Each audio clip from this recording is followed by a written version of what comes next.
First tonight, all day today. Queues have been building up outside polling stations in Bangladesh for the first election since the ousting of the authoritarian Prime Minister Sheikh Hasina in 2024. Votes are now being counted. The interim leader, Mohammed Yunus, said the poll ended what he called a nightmare. The past few elections were widely condemned as systematically rigged in favor of Sheikh Hasina, now convicted and sentenced to death for ordering a brutal crackdown against protesters. Ms. Hasina is in exile in India, from where she's rejected the charges against her and has questioned the legitimacy of the election. Her party, the Awami League, is banned from contesting the polls. The key contenders are the Bangladesh National Party and the Islamist Jamaat-e-Islami, both parties with a long history in Bangladesh.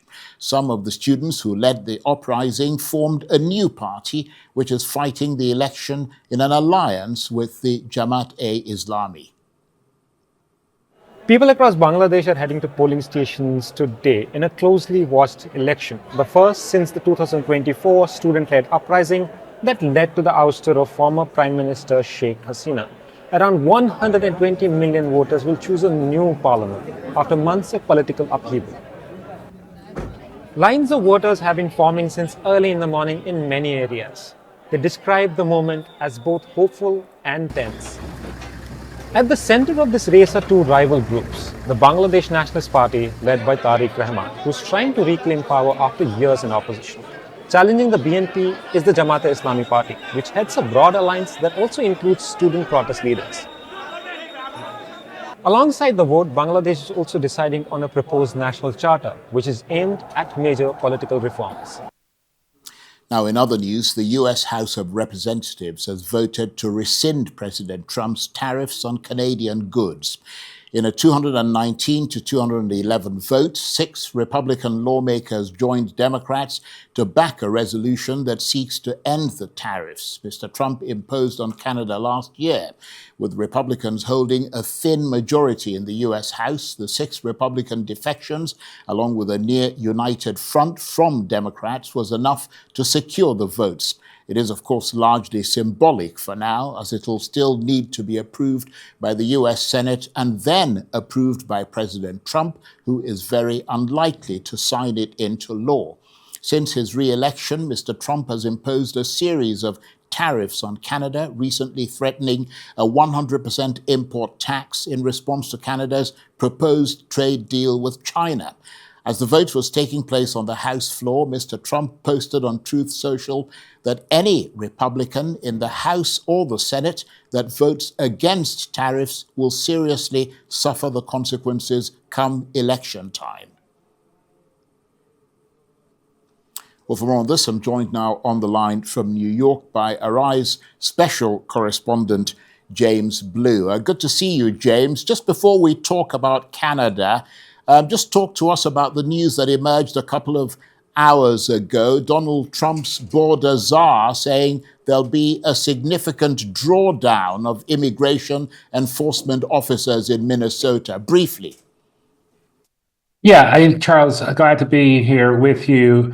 Basically what's happening, and this is very similar to what's happening in the House, the unpopularity of Trump policies is forcing the president to pull back. And you see it in lots of places. And Holman's announcement that there is going to be a pullback in Minnesota is exactly that. The policy is unpopular. 2 Americans who were just there have been killed, and people, including Republicans, want it to end. And so the president is responding to public pressure, public opinion, and they are stepping down. Well, thanks for that brief update. And let's turn to that House of Representatives vote to rescind President Trump's tariffs on Canadian goods.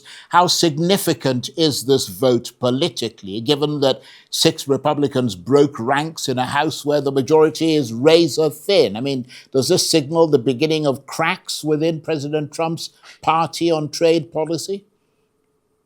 Yeah, Charles, this is very similar to what's happened in Minnesota. You see Republicans distancing themselves from President Trump.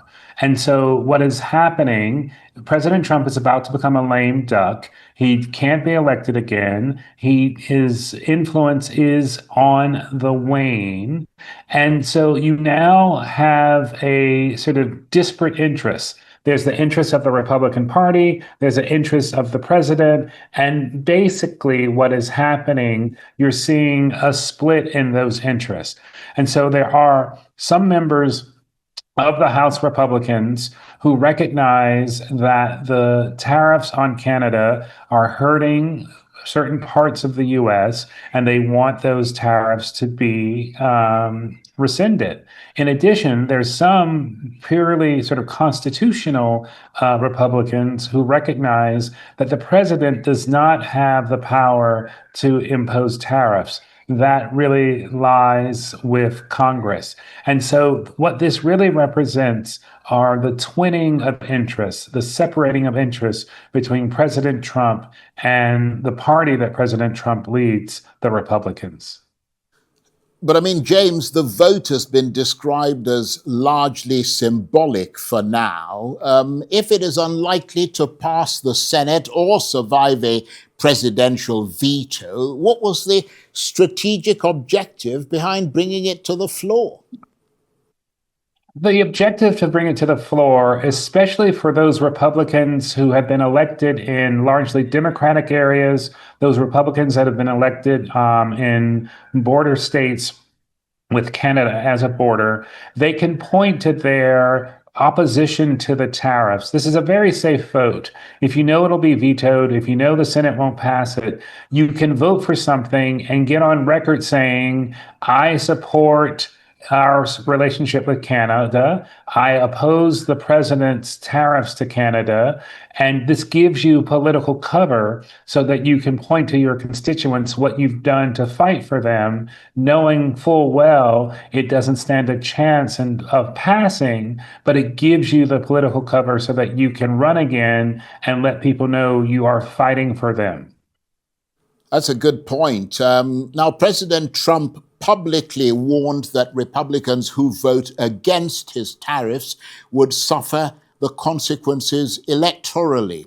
How unusual is that level of direct pressure, and how seriously do lawmakers take such threats? I think lawmakers take such threats quite seriously. And what President Trump is speaking about is that he has gone out and recruited candidates to run against Republicans that he dislikes. Take one example. Bill Cassidy, Dr. Bill Cassidy is a member of the Senate from Louisiana. He voted to impeach Trump the second time. President Trump has not forgiven him. And he went out, recruited a young member of Congress, member of the House, and he is now backing her campaign, her primary campaign against President Trump. And so what he's doing, he is setting the table. He is sort of putting people on notice. If you cross me, I will come and I will cut you off at the knees. And that's what he's trying to do. And that's the warning that he's given to the members of the House. Now, James, Canada has been one of America's closest trading partners and allies. I mean, how strained are diplomatic relations at this point, especially following the threat of a 100% import tax?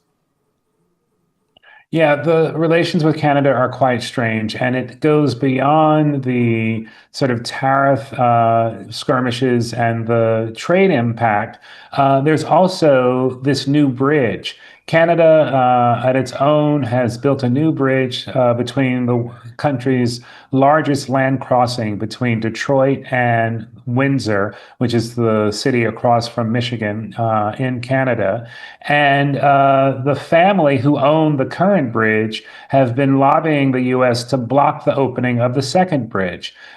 They don't want to lose toll income, and Canada paid for this new bridge. I think it's a $2 billion bridge. And now the U.S. is saying that they may not approve its opening. And, Canada is getting it from all sides. What it really shows is the way in which President Trump and his administration are very, very mindful of the way in which those who support him need to benefit and have claims so they can get what they want. A billionaire owner of the bridge that is the old Standard Bridge came to Washington, met with a Trump official, and days later, President Trump said, "We may not let that new bridge open." That is a real indicator of how this White House works. And briefly, James, because we're almost out of time, just returning to the US and looking ahead, is this shaping up to be a defining battle over who controls trade policy, Congress or the president, or is the executive branch firmly in the driver's seat? Well, Charles, what we're all waiting for is a Supreme Court decision. And everyone really believes that the Supreme Court is going to certify that the ability to levy tariffs does lay with Congress. Unfortunately, there is sort of an escape clause. If the president declares that there's some type of emergency, he is able to temporarily place tariffs on other countries. And so this really is sort of at the heart of the sort of divided government that we have in the US. And we'll just kind of have to see. But what we really have happened, 6 brave Republicans stood up to the president of their party, and you really see sort of a distinction between their interests and his. And as we move forward through the year, as we get closer to the midterms, those tensions and those distinctions are only going to grow. James, thank you very much indeed. James Blue is Arise special correspondent. He was talking to me on the line from